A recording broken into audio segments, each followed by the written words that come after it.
The NBA is back. I'm going to be looking at all the games from the NBA's restart on Thursday. The Pelicans lost to the Jazz, the Battle of Los Angeles, and then previewing Friday's game. Michael Bolton. Let's get to it. Let's get to it indeed.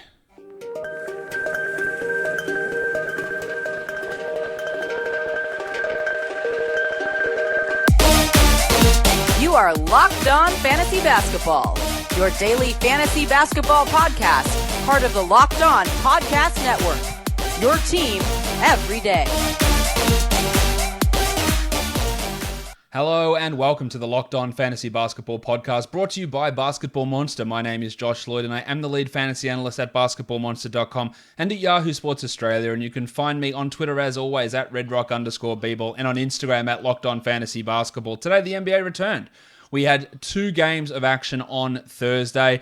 So let's start talking about those games and what we saw from them, what we understood from them. The first game, of course, was the New Orleans Pelicans and the Utah Jazz. A really, really disappointing loss for the Pelicans, who started out slow and then dominated the Jazz until Utah gets the win at the end, 106-104.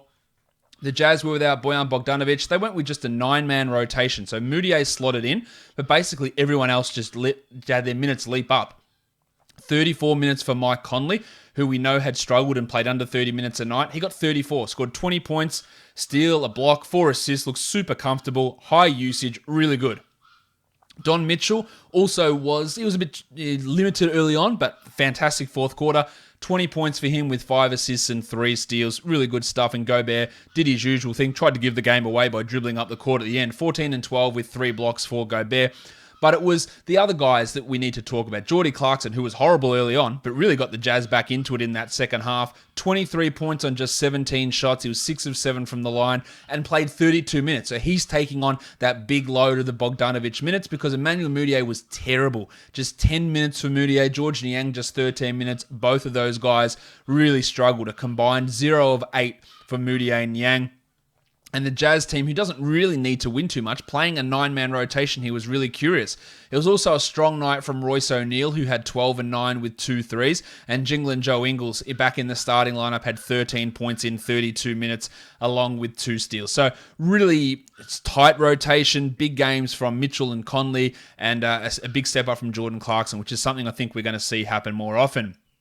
For the Pelicans, let's start with the controversy. Zion Williamson, he's ready to play. He plays 15 minutes and he doesn't play basically the entire fourth quarter and none of crunch time. Very, very curious decisions. Now, his defense was still poor. He scored 13 points on 6 of 8 shooting, had no rebounds, no steals, no blocks, and only 1 assist. So really peripherally poor. But I don't understand a couple of things. Either he's not ready to go or he is. How did he lose this much conditioning by going home for those 2 weeks or 1.5 weeks? How did that possibly happen? And even if he only had 15 minutes to play around with him, why was he not in crunch time at all? And then Zion had comments after the game saying, well, it wasn't just about conditioning. Was it because he was playing poorly? I don't really understand what went on there. To me, and his plus-minus was horrible, minus 16, worse on the team. That's not an indicator of everything. He was scoring super efficiently. It would have been nice to just get him the ball late and get him to get a bucket because Brandon Ingram went really cold at the end and he was taking all the shots and couldn't hit any of them. It is curious decision-making from the coach in terms of how much he actually played, or when he played. We know Elvin Gentry's had plenty of problems with those decisions in the past. Remember the good old days when he said he was bringing Drew Holiday off the bench because it was easier to play him more minutes that way, because that, of course, is logical. So playing his Zion at the wrong time, but also what's Zion doing? What's the medical staff doing? Why are they playing him in these 3-minute bursts that allow no rhythm? So much of it made no sense, and they're not saving any of those minutes until the end of the game. Drew Holiday's defense was ridiculously good, 20 points in 37 minutes with 3 steals and a block. Redick was pulling out tricks I've never seen him pull out before. He had ball fakes, he was up and unders, he was crazy. 21 points for Redick in 26 minutes. This is going to be a bit of a high point for JJ. I don't expect that to continue. While Ingram, the shots were rough. 23 points, but 35% shooting, 25% from 3. He went 2 of 8 from downtown, and so many of those misses came towards the end. He looked really good early, but that's the troubling thing, is that efficiency. At least he hit his free throws, so I think it's probably just a one-game blip, but it's something to watch. Well, Derek Favors didn't look good at all. 2 points, but he did play 28 minutes, 3 steals and 8 rebounds. He just looked a little slow out there. Lonzo Ball, A horrible night. 15% shooting. He didn't hit a single three. He missed all, how many threes did he? All 4 attempts, 4 points. But he did his usual thing. 6 rebounds, 7 assists, 2 steals. This is what Lonzo does. The shooting was just completely off, and some of his decision-making was poor, but he did get the Pelicans back with a chance to win with that late strip on Rudy Gobert. And interestingly, Jackson Hayes cutting into some of the Nicolo Melli minutes. 20 minutes for Hayes here, with very little of the Melli, Zion, Williamson at center type lineups. We had 28 minutes from Favors and then 20 minutes of Hayes. They were the center minutes instead of those Melli or Zion minutes at center. So a bit of a change up in the rotation that Alvin Gentry had been using previously. So that's something to watch to see if he continues that run. But Hayes definitely over Okafor at this point. And let's see if when Zion plays 25 minutes, whether Melli's minutes come up and then Hayes gets pushed a little bit out of the rotation and he's the guy that loses out. But that was a definite change from where the Pelicans had been previously. If you want to change where you've been previously and use all of your fantastic sports knowledge to win some money, MyBookie. It is the place you need to go. It's a home run. It's a slam dunk. It's a triple overtime game-winning shot all wrapped up into one. I love it. You love it. And that should be all you need to hear in order to start betting today. Up to the minute odds from MyBookie on all your favorite teams. And with baseball and basketball and hockey all starting, it's never been a better time to start playing. Join today and MyBookie will match your deposit 100%. Plus, they'll toss you a free $10 MLB future wager. All you got to do is enter promo code LOCKEDONNBA when signing up. Remember, at MyBookie, the terms are simple. You bet, you win, and they pay. All right, so let's go into to the second game of the day, and that is the LA Lakers and the LA Clippers. Pretty high standard game considering where we are in the season at the moment. The Lakers get the win 103-101 after Paul George's shot right at the end does not go in. George was great in this game. 30 points, 6 triples, 3 steals, 65% shooting, while Kawhi had 28, 3 and 4 with 2 steals and 2 blocks. Those guys really start. Now, Patrick Beverley was available to play. He was on a minutes limit and came off the bench. Only played the 16 minutes while Reggie Jackson started, and it was pretty rough from Reggie. 34 minutes, only 10 points. He started off well, and he was terrible for the last 3 quarters, forcing way too much. 10 points on 10 shots, 6 rebounds and 4 assists. He won't play this much most nights. Landry Shamet also joined him in being terrible. 2 points in 22 minutes, and I just do not understand what the point of Marcus Morris on this team is. Is he the LeBron stopper? You've got 2 better defenders on this team already. He's a guy that hogs the ball. He's got 2 better offensive players, 4 better offensive players in this team. What the hell role does he fill? He was trash. 19 minutes for Marcus Morris, 0 points, missed all 4 of his shots. Just a really disappointing game from Morris with guys like Patrick Patterson and JaMychal Green clearly outplaying him. Ivica Zubac started, got 2 fouls in the first 2 minutes, and therefore only logged 15 minutes. He wasn't great. I still think that he is a much better option than guys like, or using Marcus Morris at center, or even using Joakim Noah, who was a big minus 12 in his 10 minutes. Zubac will play more than this on most nights with Harrell out. This was a foul trouble situation, while Patrick Patterson always gets big minutes against the Lakers. Doesn't mean he'll play every night, but had 5 points in his 22 minutes. We also got a bit of an Amir Coffey sighting over Rodney Magruder and Terrence Mann. Coffey played 5 minutes and hit a 3 in the second half there as well. Big game from JaMychal Green. Thought he was pretty good in his 29 minutes too. For the Lakers, let's start with LeBron, who was not great. He did have the game winner, but 16, 11, and 7. 32% shooting, but still contributes in so many areas. A steal, 2 blocks, 2 triples, but he was poor for the first 3 quarters or so. Davis was great, 34 and 8 with 2 triples. No defensive numbers from Davis and pretty inefficient, but a massive 16 of 17 from the free throw line gets him over into big number territory. While I know I give him a lot of shit, but the future MVP Kyle Kuzma was really good here. 32 minutes, 16 and 7 with 4 triples and a block. And the Lakers, in a big move of common sense, they played Anthony Davis at the 5, which is what they should do. Only 11 minutes for JaVale McGee. Only 3 minutes for Markieff Morris. Tough night for the Morrises. Only 13 minutes for Dwight Howard, who had a ton of fouls as well. Davis at the 5 and Kuzma at the 4 worked pretty well. Kuzma played well defensively. He played well offensively. The Lakers need more of that. I'm not saying that he's necessarily going to be this good most nights, but it's definitely his best spot to be playing at the 4 alongside Anthony Davis. I thought Dion Waiters was pretty good as well. 11 points in 21 minutes. Using Dion Waiters and using Alex Caruso is so much better than having Avery Bradley and Rajon Rondo out there. That's probably a little bit unfair to Bradley. It's definitely not unfair to Rondo because those two guys, Caruso and Waiters, are significantly better.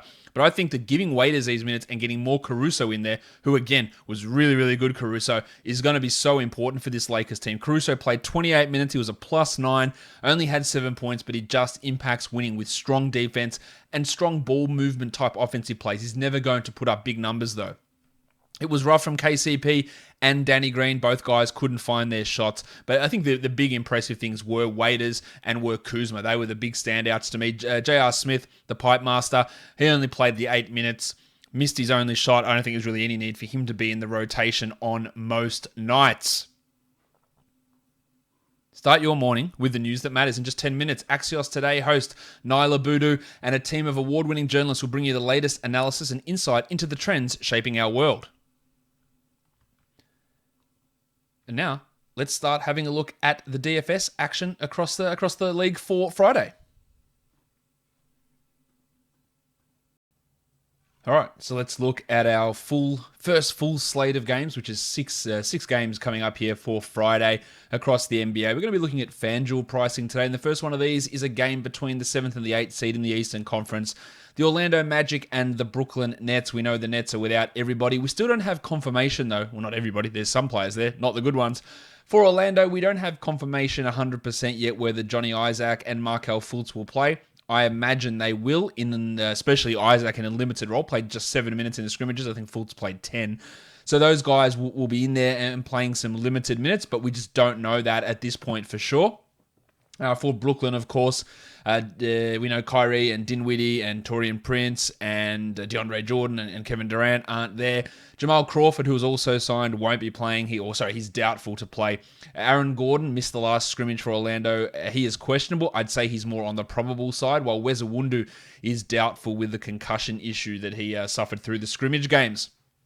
At point guard, I imagine the Nets will start with Chris Chiozza there, but Tyler Johnson at 4,100 also looks like a pretty good bet because he can score, he can pass, he'll play both guard positions. I think he's worth looking at.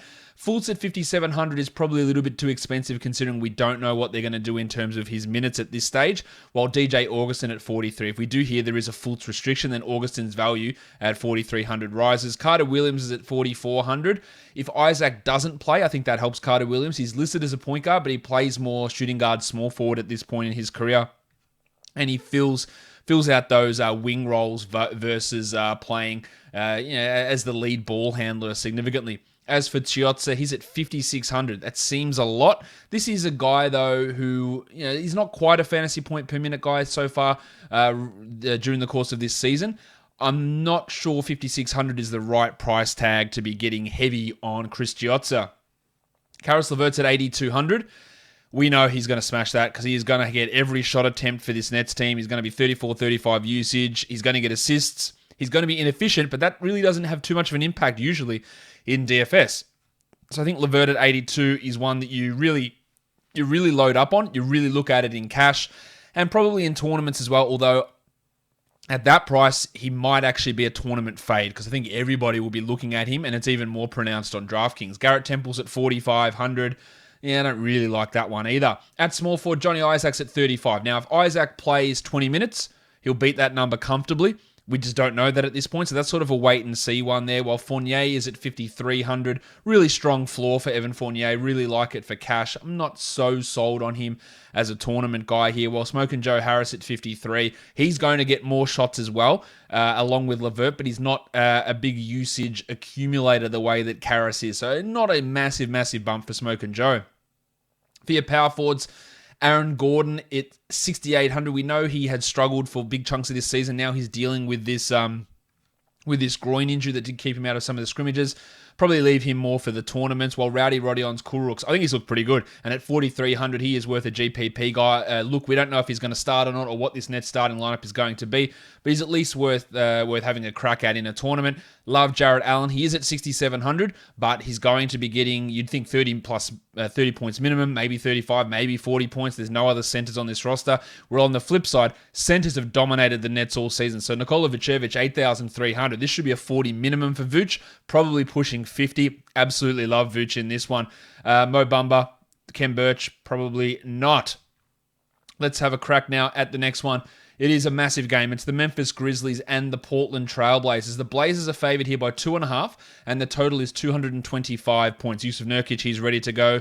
Damian Lillard is ready to go as well. They're probably the bigger injury news things that we need to know from this one. At point guard, Ja Morant's at 6,300. Love it. Love the floor. Love the upside. While Lillard's at 8,900. And I think that's a pretty good play as well. Both those point guards look really, really strong here. DeAnthony Melton's at 48. Now, Tyus Jones is out for Memphis, so Melton might get some more ball handling opportunities. At 4,800, though, it probably is a little bit inflated, and I'm not sure that I'm that interested in him there. Anthony Simon's not going that way. Dylan Brooksy Brooks, 4,300. We know he is wildly inconsistent. The shots just don't fall from him. In fact, let me rephrase that, because he's been consistent before the league shut down. Consistently terrible. Hopefully he can get a good game going, but I would only want to look at him as a tournament guy. Gary Trent's at 37. Nice, Gary! With Lillard playing, his minutes will probably be reduced a little bit, and he's really just a scoring type option, not really doing too much else outside of scoring. So I'm not really massively looking at him as a strong option. Grayson Allen, no thanks. Small forward is Melo at $5,000. He's going to play small forward. Nurkic, Collins are back. I'm not sure about Melo here. I think there is a pretty reliable floor value in him at 5,000, so that at least puts him in play. Actually, I didn't even talk about Christian James McCollum at 7,400. I think that looks like an okay floor play. I'm not sure it's really a tournament one. Kyle Anderson should get the start for Memphis at small forward. He's at 4,200. Really good numbers from him in the scrimmages. I think he's worth at least some consideration in a player pool. Josh Jackson at 5,000. Not all that massive in on him here. Mario Hezonja and Nasir Little. It's me, Mario. I think Hezonja's got an opportunity. If you're looking for a wild, low ownership percentage guy to take a crack at, Hezonja could be that guy. At power forward, Zach Collins comes in at 4,000. We just don't know what role he's going to play at this point. But at 4,000, you have to look at him as a GPP guy. And same for Triple J, Jaren Jackson Jr., 4,700. I absolutely love that price for Jackson. Brandon Clark's at 46. Cash guy, not a tournament guy for me. And then we look at the centers. You've got Valanciunas at 7,700. It's probably a little bit too high going up against Whiteside and Nurkic. Whiteside's at 8,700. The world. Now, last scrimmage, he did start alongside Yusuf Nurkic. I'm not sure that's going to be the case in this one. Regardless, I think his impact's going to be much lower than where it was, and the salary hasn't really accounted for that. So he's probably going to be a fade. Well, Nurkic, first game in, comes in at 7,200, and that is one that I would want to stay away from as well. Gorgie Jeng, probably not going to get it done for us either. Let's crack on now. Next game up is the Phoenix Suns, and it's the Washington Wizards. The Suns are favored by 7. The total 223.5 points. Dario Saric has been dealing with some ankle problems. If he doesn't go, that just boosts the minutes for guys like Cam Johnson. At point guard, Jerome Robinson's at 3,500. Garrison Matthews is out, so Robinson's minutes are going to go up a little bit. He is really very, very much not a good player, but he is at least a GPP type of guy to look at. Ish Smith at 44. I imagine Shabazz Napier gets another start at point guard, so that probably limits what Ish can do. Not a super interesting one. While ravishing Rick Rubio at 6,500. He was really putting up strong numbers before the season shuts down. I think 6,500 is worthwhile, but not overwhelmingly good. And Shabazz Napier at 6,200. I'm not ready to spend that much on Napier, who's been really low usage through the scrimmages so far. At shooting guard, Devin Booker's at $8,000. Love it. Absolutely love that for Booker. He should be a 40-point guy without too much hesitation. Gary Payton, not interested there. Ty Jerome, similarly. At small forward, Isaac Bonga. Really good stuff. Defensive numbers. He's got upside. It's only a GPP look, but it is absolutely in play. While Troy Brown at 46, I think there is some cash floor in what Brown's been able to do or what he might be able to do here. Love McCall Bridges, 5,300. He should be a 25-point guy without really any hesitation and probably can push to 35, so he is in play for all formats. While Cam Johnson at 4,300, really love the upside for him. He is more of just a shooter versus anything else, and that's why you look more towards GPPs. For your power forwards, Rui Hachimura. You know I don't love Rui's game for regular fantasy, but for DFS, with the opportunities he's going to be given, he's almost an absolute no-brainer here, I think. He's going to get so many shots, while the tank Tom Bryant, he's at 5,300.